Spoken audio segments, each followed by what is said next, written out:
Hi hello ನಮಸ್ಕಾರ. ನೀವು ನೋಡ್ತಾ ಇದ್ರೆ ಸ್ಪೀಡ್ ಪ್ಲಸ್ ಕರ್ನಾಟಕ. ನಾನು ಐಶ್ವರ್ಯ ಕೂಡ. ಜೈ ಸಿನಿಮಾದ ಒಂದು ಸಾಂಗ್ ಇವತ್ತು ರಿಲೀಸ್ ಆಗಿರುವಂಥದ್ದು. ಇದರಲ್ಲಿ ನಾಯಕಿ ನಟಿಯಾಗಿ ನೋಡಿರುವಂಥ ಅದ್ವಿತಿ ಶೆಟ್ಟಿ ಅವರಿದ್ದಾರೆ. ಅವ್ರನ್ನೇ ಮಾತಾಡ್ಸೋಗ್ತೀನಿ. ಮ್ಯಾಮ್, ಇವತ್ತು ಒಂದು ಸಾಂಗ್ ರಿಲೀಸ್ ಆಗಿರುವಂಥದ್ದು ನಿಮ್ಮ ಸಿನಿಮಾದಲ್ಲಿ, ಏನು ಹೇಳ್ತೀರಾ? ತುಂಬ ಖುಷಿ ಆಗ್ತಾ ಇದೆ. ಐ ಥಿಂಕ್ ಪ್ರತಿಯೊಬ್ಬರು ಆರ್ಟಿಸ್ಟ್ಗೆ ಐ ಥಿಂಕ್ ಒಂದು ಸಾಂಗ್, ಒಂದು ಸಿನಿಮಾ ಅಂದರೆ ಅದು ಏನು ಹೇಳೋದು, ಮಾತಲ್ಲಿ ಹೇಳೋಕ್ಕಾಗಲ್ಲ, ಅಷ್ಟು ಖುಷಿ ಆಗ್ತಿದೆ ನನಗೆ. ಆ್ಯಂಡ್ ಇದು 2 ಭಾಷೆ, ನನ್ನ ಮಾತೃಭಾಷೆ ತುಳು, ನಂಗೆ ಹೊಟ್ಟೆ ತುಂಬಿಸಿರೋಂಥ ಭಾಷೆ ಕನ್ನಡ. ಸೊ 2 ಭಾಷೆಯಲ್ಲಿ ಬರ್ತಿರೋದು ನನಗೆ ಡಬಲ್ ಧಮಾಕ ಥರ. ಸೊ ತುಂಬ ಖುಷಿ ಆಗ್ತಿದೆ. ಅದು ಅಲ್ಲದೆ ಕಪಲ್ಸ್ಗಳು ಮಾಡಿ ಸಿನಿಮಾನ ಇದು ಮಾಡಿರುವಂಥದ್ದು. ಸೊ ಅದಕ್ಕೇನು ಹೇಳ್ತೀರಾ? ಐ ಥಿಂಕ್ ಫಸ್ಟ್ ಟೈಮ್ ಅನಿಸುತ್ತೆ ಈ ಥರ ಕಪಲ್ಸ್ ಬಂದು ಮಾಡಿರೋದು. ಆ್ಯಂಡ್ ನಿಜ ಇಷ್ಟು ಫನ್ನಾಗಿರುತ್ತೆ ಅಂತ ನಾನಂತೂ ಅಂದ್ಕೊಂಡಿದ್ದಿಲ್ಲ. ಬಟ್ ಸಖತ್ ಎಂಜಾಯ್ ಮಾಡಿದೆ ನಾನಂತೂ. ಆ್ಯಂಡ್ ಡೆಫಿನೆಟ್ಲಿ ಎಲ್ಲರೂ ಬಂದು ಸಪೋರ್ಟ್ ಮಾಡಿದ್ದೇ ದೊಡ್ಡ ವಿಷಯ ನಮಗೆ. So thanks to everyone who came here. ಈ ಸಿನಿಮಾದಲ್ಲಿ ನಿಮ್ಮ ಪಾತ್ರ ಯಾವ ರೀತಿ ಇದೆ ಅನ್ನುವಂಥದ್ದು? ನಾನು ಇದರಲ್ಲಿ ಒಂದು ಜರ್ನಲಿಸ್ಟ್ ಪಾತ್ರನ ಪ್ಲೇ ಮಾಡ್ತಾ ಇದ್ದೀನಿ. ಐ ಥಿಂಕ್ ಜಾಸ್ತಿ ಹೆಂಗೆ ಹೇಳೋದು ಬಟ್ ಒಂದು ಜರ್ನಲಿಸ್ಟ್ ಪಾತ್ರ, ಒಂದು ನೀಟ್ ಮತ್ತು ಕ್ಯೂಟ್ ಎರಡೂ ಇದೆ ಈ ಪಾತ್ರದಲ್ಲಿ. ಅಂದರೆ ಎಲ್ಲಿ ನನ್ನ ಕ್ಯೂಟ್ನೆಸ್ನ ನಾನು ಏನೋ ಜನ ನನಗೆ ಹೇಳ್ತಾರೆ, ಕ್ಯೂಟ್ ಇದ್ದೀರಾ ನೀವು, ಆ ಥರದ ಪಾತ್ರ ನಿಮ್ಗೆ ಸಿಗಬೇಕು ಅಂತ. ಸೊ ಎಲ್ಲೆಲ್ಲಿ ಕ್ಯೂಟಾಗಿ ಕಾಣಿಸಬೇಕು ಅಂತ ಇರುತ್ತೆ ಅಲ್ಲಿ ಇತ್ತು. ಎಲ್ಲಿ ನಾನು ಜರ್ನಲಿಸ್ಟ್ ಆಗಿ ಇರಬೇಕು ಅಲ್ಲಿ ಆ ಜರ್ನಲಿಸ್ಟ್ ರೋಲ್ ಕಾಣಿಸಿದ್ದೀನಿ. ಸೊ ನನಗಂತೂ ತುಂಬ ಖುಷಿ ಇದೆ. ನಾನು ಕೇಳ್ಪಟ್ಟಿದ್ದೆ ಲೆಫ್ಟ್ ಸೈಡಲ್ಲಿ ಮಚ್ಚೆ ಇರೋರಿಗೆ ಅದೃಷ್ಟ ಜಾಸ್ತಿ ಅಂತೆ, ಹೌದಾ? ನಿಜವಾಗ್ಲೂ ನನ್ಗೆ ಗೊತ್ತಿರಲಿಲ್ಲ. ಬಟ್ ನಿಜ ಹೇಳಬೇಕು ಅಂದರೆ ನನಗೆ ಗೊತ್ತಿರಲಿಲ್ಲ ಇದು ಅದೃಷ್ಟದ ಬಗ್ಗೆ. ಬಟ್ ನನಗೆ ರೈಟ್ ಸೈಡಲ್ಲಿ ಇದೆ, ಸೊ ಅವ್ರು ಹೇಳ್ತಾ ಇದ್ದಾರೆ. ಮೇ ಬಿ ನಿಮ್ಗೆ ಹೇಳಿರ್ತಾರೆ. ಇಲ್ಲ, ನಿಮಗೆ ಲೆಫ್ಟ್ ಸೈಡಲ್ಲಿ ಇದೆಯಲ್ಲ, ಲೆಫ್ಟ್ ಸೈಡಲ್ಲಿ ಇದ್ದವರಿಗೆ ಅದೃಷ್ಟ ಜಾಸ್ತಿ ಅಂತ. ಹೌದಾ? ಓ, ಥ್ಯಾಂಕ್ ಯು. ಇವತ್ತಿನ ಒಂದು ಸಾಂಗ್ ಲಾಂಚ್ಗೆ ನಿಮ್ಮ ಹೆಸರು ನಂಗೆ ಐಶ್ವರ್ಯ ಅವ್ರು ಬಂದು ನನಗೆ ಐಶ್ವರ್ಯದಂಥ ಮಾತನ್ನ ಹೇಳಿ ಖುಷಿ ಇನ್ನೂ ಹುಮ್ಮಸ್ ತಂದಿದ್ದಾರೆ. ಬಟ್ ನನಗೆ ಗೊತ್ತಿಲ್ಲ. But to be very honest, ನಾನು ಎಲ್ಲಿ ಹೋದ್ರೂ ಲೈಕ್ ತುಂಬ ಕನೆಕ್ಟ್ ಆಗೋದು ಜನ ನನ್ನ ಮಚ್ಚೆನೇ ನೋಡಿ. ಅಂದರೆ ಬಂದು ಮಾತಾಡ್ಸೋದು ಅಥವಾ ಹೇಳೋದು, ಮ್ಯಾಮ್ ಇದು ಮಚ್ಚೆ, ಎಸ್ಪೆಷಲಿ ಹುಡುಗರು ಮಚ್ಚೆ ತುಂಬ ಇಷ್ಟಪಡ್ತಾರೆ. ಸೊ ಹಾಗಾಗಿ ಐ ಥಿಂಕ್ ನನಗೂ ಕೂಡ ಇದೊಂದು ದೃಷ್ಟಿ ಬೊಟ್ಟು ಥರ. ಆದರೆ ಏನು ಗೊತ್ತಾ, ನಾನು ಇಂಡಸ್ಟ್ರಿ ಬರೋ ಮುಂಚೆ ನನಗೆ ಆ್ಯಕ್ಚುಲಿ ನಾನು ಇಷ್ಟು ದೊಡ್ಡದಿರಲಿಲ್ಲ, ಅದು ಚಿಕ್ಕದು ಒಂದು ಡಾಟ್ ಇತ್ತು. ನನಗೆ ಕಾಣಿಸೇ ಇರಲಿಲ್ಲ. ಅಂದರೆ ನಾನು ನನ್ನ ಸೆಲ್ಫ್ನ ಅಷ್ಟು ಒಬ್ಸರ್ವ್ ಮಾಡ್ತಿರ್ಲಿಲ್ಲ. ಒಬ್ಬರು ಕ್ಯಾಮ್ರಾಮ್ಯಾನ್ ಆ್ಯಕ್ಚುಲಿ ನನಗೆ ಹೇಳಿದ್ದು, ನಿಮ್ಗೆ ಇಲ್ಲೊಂದು ಮಚ್ಚೆ ಇದೆ, ನೀವು ಅದನ್ನು ಇದು ಮಾಡಬೇಕು, ಹೈಲೈಟ್ ಮಾಡಿ, ಅದು ನಿಮ್ಮ ದೃಷ್ಟಿ, ಅದು ಎಷ್ಟು ಚೆನ್ನಾಗಿ ಒಂದು ಕರೆಕ್ಟ್ ಕೊಟ್ಟಿದ್ದಾರೆ. ನಾನು ಅವತ್ತು ಸರ್ ಹೌದಾ ಅಂತ ಹೇಳಿ ಮಿರರ್ ತೆಗೆದು ನೋಡಿ ಆಮೇಲೆ ಓ ಹೌದಲ್ಲ ಅಂತ ಅಂದ್ಕೊಂಡು ಅಲ್ಲಿಂದ ಮತ್ತೆ ಅದ್ವಿತಿ ಯಾರು ಕೇಳಿದ್ರೆ ಸಾಕು, ನನಗೆ ಇಲ್ಲೊಂದು ಮಚ್ಚೆ. ನಾನು ಹೇಳೋ ಮುಂಚೆ ನನ್ನ ತಂಗಿ ಹೇಳ್ತಾರೆ, ಅಶ್ವಿತಿ ಅವ್ರಿಗೆ ಇಲ್ಲಿ ಮಚ್ಚೆ ಇದೆ, ಅವರು ಅದ್ವಿತಿ ಆಯ್ತಾ ಅಂತ ಹೇಳ್ಬಿಡ್ತಾರೆ. ನಮ್ಗೆ ಇದೊಂಥರ ಇವಾಗ ದೇವರೇ ಕೊಟ್ಟ ವರ ಥರ. ಇವೇನು ಇದ್ರಲ್ಲಿ ಕಂಡು ಹಿಡಿಬೋದು, ಅಕ್ಕ ಯಾರು ತಂಗಿ ಯಾರು? ಹೌದು, ಈಸಿಲಿ ಕಂಡು ಹಿಡ್ದಿದ್ದಾರಾ ಆಲ್ರೆಡಿ ಯಾರಾದರೂ? ಇವಾಗ ನೀವೆಲ್ಲ ಇದ್ದೀರಲ್ಲ ನಮ್ಮ ಮೀಡಿಯಾ ಫ್ರೆಂಡ್ಸು, ಎಲ್ಲರೂ ಮೀಡಿಯಾದಲ್ಲಿ ಹಿಂಗೆ ಕ್ವಶನ್ ಕೇಳಿ ಎಷ್ಟು ಜನ ಗೊತ್ತಾ. ನಾವು ರೀಸೆಂಟ್ಲಿ ಎಲ್ಲೋ ಹೋಗಿದ್ವಿ, ನಾನು ಅಶ್ವಿತಿ. ಅವ್ರು ಬಂದು ಹಾಂ ಮ್ಯಾಮ್ ಅದ್ವಿತಿ ಅಂತಿದ್ದಾರೆ. ನಾವು ಅವಾಗೆ ಫಸ್ಟ್ ಹಿಂಗೆ ಆದ್ವಿ, ಮಚ್ಚೆ ನೋಡ್ತಿದ್ದಾರೆ ಅಂತ ಅಂದ್ಕೊಂಡು.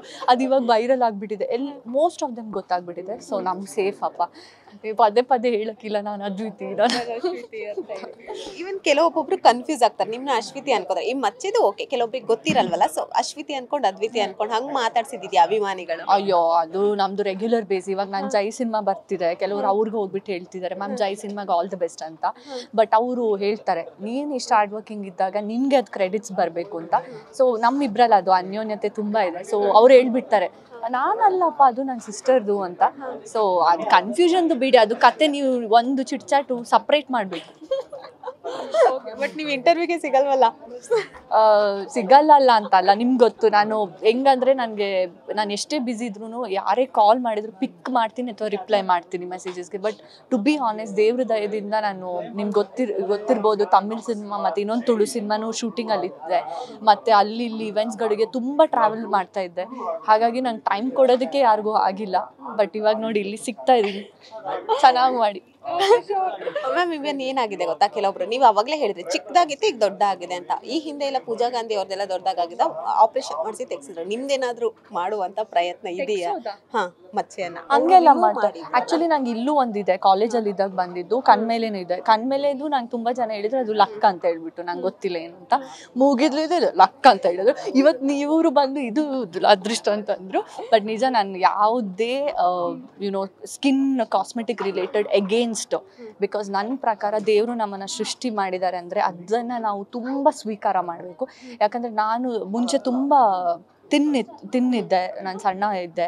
ಆ ಟೈಮಲ್ಲಿ ನಾನು ಹೋಗಿರುವಂಥ ಬಾಡಿ ಶೇಮ್ಗೆ, ನಾನು ಇವಾಗ ಟ್ರಾನ್ಸ್ಫಾರ್ಮ್ ಆಗಿರೋ ಬಾಡಿ ಶೇಮ್ಗೆ ಜನ ಇಷ್ಟಪಡ್ತಿದ್ದಾರೆ ಅಂದರೆ ದೇವರು ಎಲ್ಲರೂ ಒಂಥರ ಸೃಷ್ಟಿ ಮಾಡಿದ್ದಾರೆ. ಸೊ ನಾವು ಅದರಲ್ಲಿ ಖುಷಿ ಪಡಬೇಕು. ಸೊ ಅಷ್ಟೇ. ಓಕೆ ಮ್ಯಾಮ್, ಇವೇನು ಹೆಂಗಾಗಿದೆ, ಒಂದಷ್ಟು ಜನ ಹೇಳ್ತಾ ಇದ್ದಾರೆ ಅದ್ವಿತಿ ಶೆಟ್ಟಿಗೆ ಅಶ್ವಿತಿ ಶೆಟ್ಟಿಗೆ ಅವಕಾಶಗಳ ಎಲ್ಲರೂ ಕ್ಷೀಣಿಸ್ತಾ ಇದೆಯಾ ಅನ್ನುವಂಥದ್ದು ಒಂದಷ್ಟು ಜನ ಹೇಳ್ತಾ ಇರುವಂಥದ್ದು. ಹೌದಾ, ಅವಕಾಶಗಳು ಸಿಗ್ತಾ ಇಲ್ವಾ?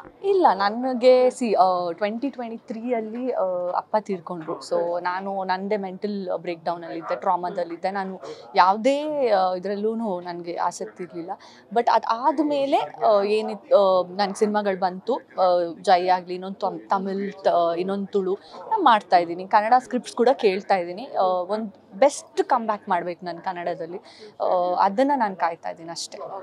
ಈ ಹಿಂದೆ ಸಾಮಾಜಿಕ ಜಾಲತಾಣದಲ್ಲೆಲ್ಲ ನೋಡ್ಬೋದು ಅದ್ವಿತಿ ಶೆಟ್ಟಿ ಅವರು ಬಿಗ್ ಬಾಸಿಗೆ ಬರ್ತಾರೆ ಅಂತ ಇತ್ತು. ಬಂದಿತ್ತ ಆಪರ್ಚುನಿಟಿ? ಏನು? ಹೌದು, ಈ ವರ್ಷನೂ ಬಂದಿತ್ತು, ನಮ್ಮಿಬ್ರಿಗೂ ಬಂದಿತ್ತು ಆ್ಯಕ್ಚುಲಿ. ಬಟ್ ನನಗೆ ಸಿನಿಮಾ ಕಮಿಟ್ಮೆಂಟ್ಸ್ಗಳೇ ಇದೆ.